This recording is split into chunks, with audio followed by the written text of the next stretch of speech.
Monsieur le Président, je vais tenter de faire mon boulot. Je voudrais d'abord rappeler en préambule que notre groupe avait voté positivement pour le SR2I et l'ensemble des dispositifs s'y rapportant.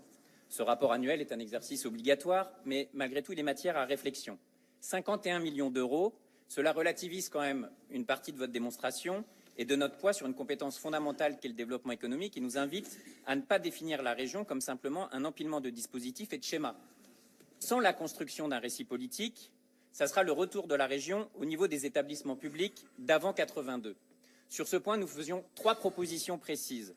Réengager l'animation politique du SR2I, notamment le comité et le bureau de pilotage qui ne se sont jamais réunis depuis leur mise en place.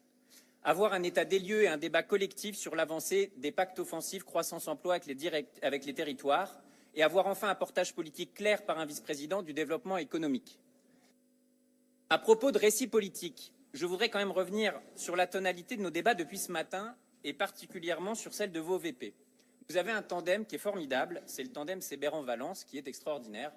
Et malgré le respect personnel que j'ai pour eux, le discours d'autosatisfaction permanent m'interroge. J'ai l'impression que vous avez raté des épisodes de la série.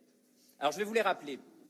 Dans la saison 1, Philippe Richert, votre tête de liste aux élections, puisqu'il faut gagner les élections pour pouvoir parler, n'a pas démissionné en raison d'un trop-plein de réussite. Dans la saison 2, Jean Rotner ne pense pas que tout va bien. Il compose et c'est très difficile, très difficile. Et nous prenons aussi notre part de responsabilité. Et moi, je vais prendre la mienne. Parce que moi, j'ai soutenu un gouvernement qui a mis en place une réforme qui était largement inaboutie et qui participe aussi de cette situation. Mais de grâce, ne soyons pas collectivement l'hémicycle des ravis de la crèche. J'ai entendu Jean-Pierre Maseret aussi critiquer la décision prise par un gouvernement qui soutient par ailleurs. Nous sommes tellement contents et sûrs de nous à vous écouter qu'on a un débat depuis ce matin pour savoir si on va ouvrir au public notre hémicycle et notre session. Mais vous vous rendez compte de la place démocratique dans laquelle on est, collectivement? Vous vous rendez compte qu'on a passé 3 ans à essayer de construire notre région. Et je pense que collectivement, pour l'instant, nous avons échoué. Et que les 3 prochaines années, nous allons devoir les passer à essayer de ne pas la déconstruire. De ne pas la déconstruire. C'est ça notre feuille de route. Dans un climat politique où effectivement le populisme nous mord la nuque, mes chers amis. Alors moi, je voudrais faire, oui, je sais que ça vous fait rire. Moi, je voudrais faire une proposition concrète et je conclus là-dessus. Parce que je pense qu'il faut la faire.